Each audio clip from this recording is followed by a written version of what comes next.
Lalu yang dinantikan, yang ditunggu oleh kita semua adalah Mauro Silstra. Ya, Mauro Silstra sedang menjalani proses saat ini untuk naturalisasi dia menjadi warga negara Indonesia. Aroma ambisi besar kembali tercium dari markas besar Persatuan Sepak Bola seluruh Indonesia.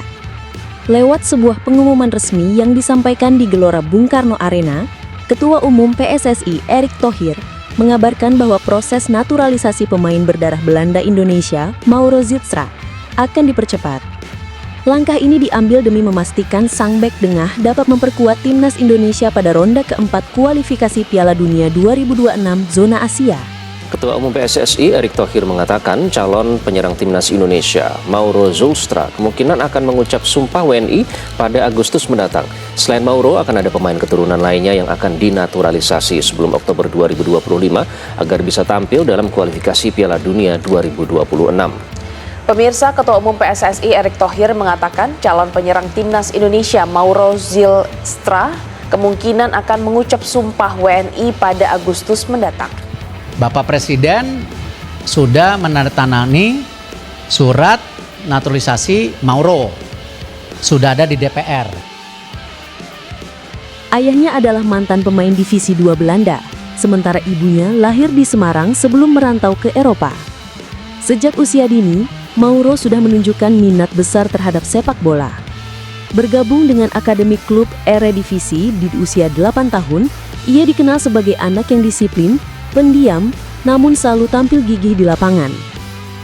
Saya dibesarkan dengan filosofi bola yang mengutamakan penguasaan dan kecerdasan membaca permainan, ujarnya dalam wawancara khusus dengan media nasional.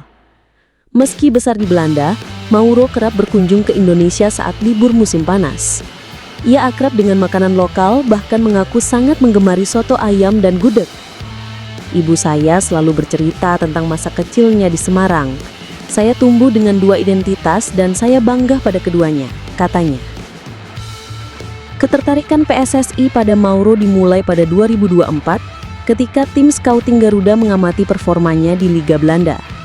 Saat itu, Mauro mencatat rata-rata 3,1 intercept per laga dan akurasi umpan 91%, angka yang memikat tim pelatih timnas. Dengan posisi bek tengah yang kerap menjadi titik lemah Indonesia saat menghadapi tim-tim top Asia, Mauro dianggap sebagai solusi yang tidak hanya jangka pendek, tapi juga investasi masa depan. Pelatih kepala Shin Tae-yong bahkan menyempatkan diri untuk bertemu langsung dengan Mauro saat kunjungan ke Eropa awal tahun ini. Dalam pertemuan tersebut, Shin menjelaskan visi permainan timnas dan peran penting yang bisa diemban Mauro.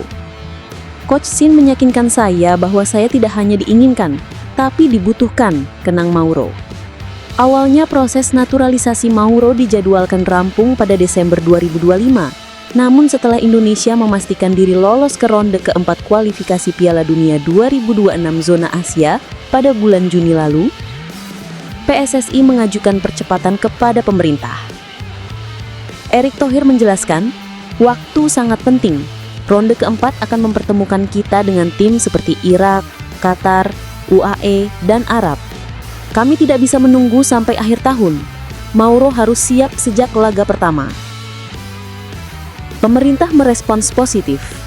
Kementerian Pemuda dan Olahraga atau Kemenpora bersama Direktorat Jenderal Imigrasi dan DPR memproses berkas Mauro dengan status prioritas nasional. Sidang paripurna DPR bahkan menempatkan agenda pembahasan kewarganegaraan Mauro sebagai salah satu poin utama dalam rapat minggu ini. Langkah percepatan ini mendapat sambutan hangat dari mayoritas pendukung timnas. Di media sosial, tag hashtag Mauro untuk Garuda sempat menjadi trending topik. Banyak yang melihat Mauro sebagai potongan puzzle yang hilang di lini belakang Indonesia. Namun, tak sedikit pula yang mengingatkan agar proses naturalisasi tidak menjadi solusi instan tanpa memperhatikan pembinaan pemain lokal. Saya dukung Mauro, tapi kita juga harus terus mencetak bek tangguh dari liga domestik, tulis seorang pengamat sepak bola di akun X. PSSI sendiri menegaskan bahwa naturalisasi Mauro adalah bagian dari strategi jangka panjang. Kami mengkombinasikan talenta lokal dan diaspora agar timnas punya kedalaman skuad yang memadai, jelas Sekjen PSSI Yunus Nusi. Secara taktis, Mauro menawarkan dimensi yang berbeda di lini belakang Garuda. Ia terbiasa bermain dalam sistem pertahanan tinggi atau high defensive line yang cocok dengan pressing agresif ala Sintayong. Dengan kaki kanan dominan dan kemampuan mengirim umpan diagonal akurat ke sisi sayap, Mauro bisa membantu mempercepat transisi dari bertahan ke menyerang. Keunggulan duel udara juga menjadi aset berharga, mengingat Indonesia kerap menghadapi kesulitan menghadapi bola mati lawan. Dia punya insting memotong bola sebelum masuk ke zona berbahaya. Ini jarang kita temukan di pemain belakang lokal, kata asisten pelatih timnas Nova Arianto. Ronde keempat kualifikasi Piala Dunia 2026 zona Asia akan menjadi ujian terberat bagi timnas Indonesia dalam 2 dekade terakhir. Format grup berisi 5 tim berarti Garuda harus bermain 8 laga melawan lawan dengan peringkat FIFA jauh di atas. Persiapan fisik, mental, dan taktik akan menjadi kunci. Mauro, yang terbiasa bermain dengan intensitas tinggi di Eropa, diharapkan bisa menjadi pemimpin lini belakang, mendampingi pemain-pemain berpengalaman seperti Jordi Amat dan Rizky Ridho. Patrick Kluivert menegaskan bahwa adaptasi Mauro akan dipercepat lewat pemusatan latihan di Jakarta dan uji coba internasional sebelum ronde keempat dimulai. Dia akan langsung berlatih bersama tim begitu semua dokumen selesai, ujarnya. Beberapa sukses memberi dampak signifikan, sementara yang lain kesulitan beradaptasi dengan iklim dan gaya permainan Asia Tenggara. Pelajaran terbesar yang diambil PSSI adalah pentingnya seleksi yang tidak hanya mempertimbangkan kualitas teknis, tapi juga kesiapan mental dan komitmen jangka panjang pemain. Mauro tampaknya memenuhi kedua aspek itu. Komitmennya untuk membela Garuda bahkan ia tunjukkan dengan belajar bahasa Indonesia sejak proses naturalisasi dimulai.